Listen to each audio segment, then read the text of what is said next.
neighbor's backyard, you look over the fence, and there's dismantled vehicles, and there's nothing in our ordinance that addresses that.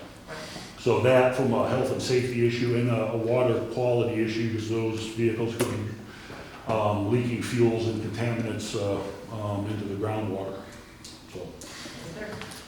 And Chief, could you just go over the part about the advertising signs, because that's one of the things that we didn't want cars parked in front of the streets, on the streets, was for sale, and those, even if they were operational. Okay, I do know that that is already within the ordinance. I did not know if you wanted me to freshen that up. I can look at it. No, I just wanted to make sure that everybody understood, Yeah. you know, that it's not, you know, that Yeah, part is. you can't offer a vehicle for sale out on a public road. Right. Does anybody else have any questions about what's in there? So I know that it had come up once before about a private road being included in here, so, you know, we need to know, the council prefer to remove that particular street from the ordinance? Because it's in our city, but it's a private road, it's no parking because Does they've the city designated. maintain it? They've designated, no, we do not. The only thing that we get to is the utilities, you know, we need to for some reason, but they are responsible for maintaining their own road. And that's why, I mean, it's a lengthy ordinance, so I just wanted to make sure that everybody that's here tonight anyway has actually been able to go over it and read it, just to make sure that we're not passing an ordinance that maybe somebody didn't read something and then later on, just like Mayor Pro Tem Aldridge and I had, or she had mentioned before, that that piece was in there and it had always been in there, but the whole ordinance wasn't read. When we voted on it, we were only looking at the piece that was changed, not the rest of it, when there was other stuff that may have been, you know, somebody wanted to address it as well. So, If I may, because this is chapter 71, stopping, standing, and parking. There had been a question brought up about the stop sign on the end of that same street. Texas Transportation Code does require a vehicle to come to a complete stop when leaving private property and entering a public roadway. So regardless of that sign is there or not there, state law does require that a vehicle leaving that street come to a complete stop. So even if the sign, like I said, if the sign wasn't there, it's still a citable offense if an officer observes it.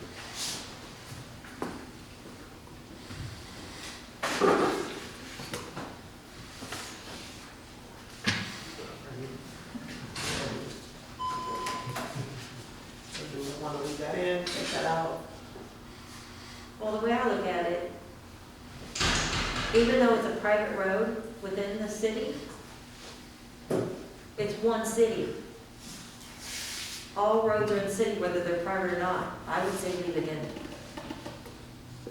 and is that something, since it's a private road, is that something that if a police officer saw? Yeah, that would be a violation if a police officer saw it. Okay, I don't You know. might want to see them parking there? Yeah, like if it's a private road. We should still enforce it. Right. Yeah, we would need a request from the property owner, because it would just be like if you came home and found your neighbor parked in your driveway because they've got too much room, you would call us, we'd go over there and tell them. I'm talking about if it's them on their private road, and that's in our. No, ordinance. them on their private road, no. Not the owner themselves, but if somebody else was on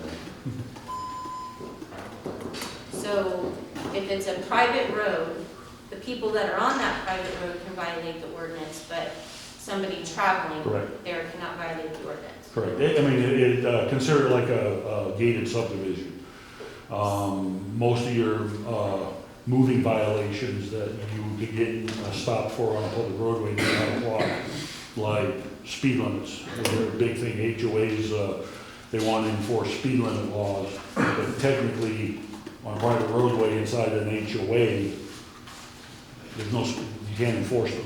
Now, you can enforce once they merge onto a public roadway, they have to do it safely with due caution. They have to come to a complete stop and all the rest of the things. But that is the same law that requires you to stop before you leave Kirby Food Mart. To stop, make sure that it's safe to proceed before you go. And surprisingly, a lot of people don't realize this, but that particular intersection, coming out of that parking lot, you don't get a turn. So You see a lot of people, once cars go, then they want to cut off in front of somebody else, so.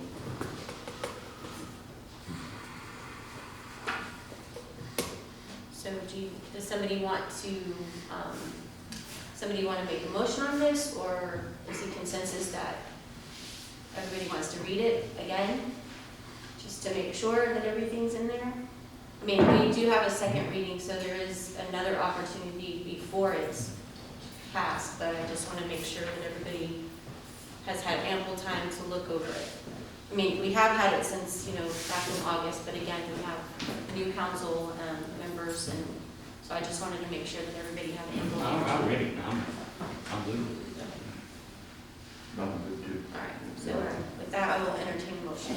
Mayor, I'd like to make a motion to accept the action on ordinance number 02020-890 regarding chapter 71, stopping, standing, and parking of the Code of Ordinance. This is for the first read. Second. We have a motion by Mayor Pro Tem Audrey, seconded by Councilmember Salazar, to accept ordinance number 2020-890 regarding chapter 71, stopping, standing, and parking of the Code of Ordinances. Is there any further discussion? Will our city secretary please call roll? Mayor Pro Tem Aldrich, Yes. Councilmember Martin, Yes. Councilmember Apodaca, Yes. Councilmember Salazar, Yes. Mayor Pierce, Yes. Ordinance number O-2020-890 regarding chapter 71, stopping, standing, and parking of the Code of Ordinances passes for the first reading. Again, if anybody goes back through it and finds something, please contact Monique so she can get with Chief Boyce so that when it comes back at our next council meeting that the additional information is there. All right. Thank you, Chief.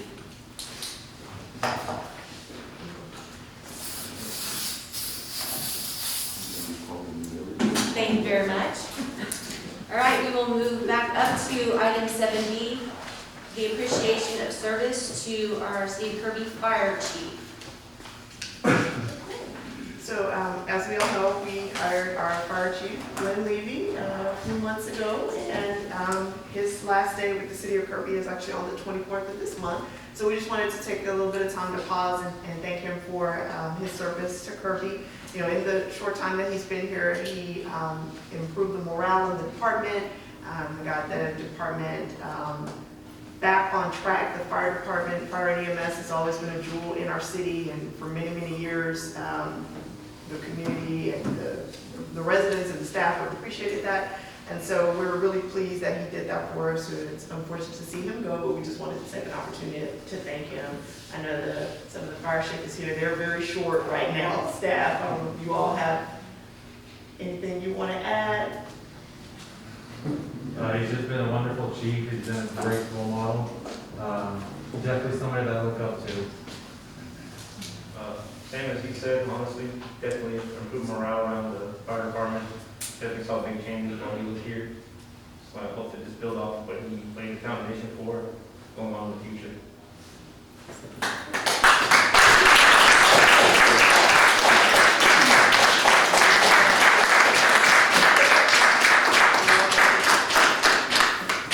Madam Mayor, members of council, Madam City Manager, and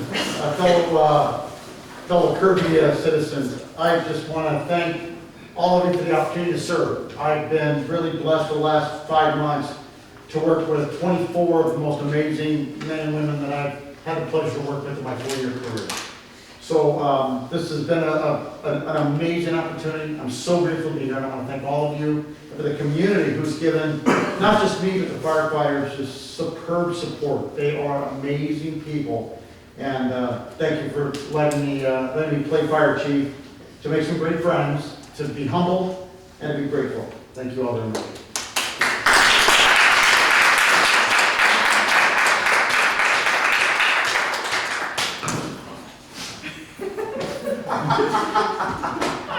There's 24 pieces for your 24. Oh my gosh. Awesome. There's a couple of that look like Cody, actually. Thank you all very much. Thank you, Chief. Great, now I gotta figure out how to put this together. I'm Thank sure you all this very one can much. help you. Thank you so much. Thank you, ma'am. All right, we will move to item 8C, discussion of possible action to accept the resignation of Jeffrey Conway from the P&Z Commission. Mr. Conway tendered his resignation due to work commitments that would not allow him to attend those meetings, so I will entertain a motion. Mayor, I'll go ahead and make a motion that we accept the resignation and accept the Conway from the Planning and Zoning Commission. Second. All right, we have a motion by Councilmember Salazar, seconded by Councilmember Apadaka to accept the resignation of Jeffrey Conway from the Planning and Zoning Commission. Is there any discussion? Will our city secretary please call roll? Councilmember Salazar, Yes. Mayor Pro Tem Aldrich, Yes. Councilmember Martin, Yes. Councilmember Apadaka, Yes. Mayor Pierce. Yes. All right, so with that, there is now a vacancy. Item D, discussion and possible action on appointment of a member to the Planning and Zoning Commission. At this time in front of me, I do not have any applications. All right, so this would be for a term expiring August 2022, so if anybody is interested in serving on P&Z, please fill out an application for consideration of appointment. And it's just the one vacancy. Correct, one vacancy on P&Z. We will move to item E, discussion and possible action on appointing up to 4 alternate members to the Buildings and Standards Commission. Currently, they do have a full roster with the exception of the 4 vacant alternate members. I do not have any applications in front of me. There are none in right now, so again, if anybody is interested in serving as an alternate for Buildings and Standards, please fill out an application for consideration for appointment. Item F, discussion and possible action on appointment of members to the Beautification and Recycle Committee. There are currently 3 vacancies on that committee. Do not have any in front of me. None have been turned in, so again, if anybody is interested in serving on Beautification and Recycle Committee, please fill out an application for consideration of appointment. We will move to item G, discussion of possible action on serving as a COVID-19 vaccination site at the Kevin Riedel Fire Station. Chief Levy.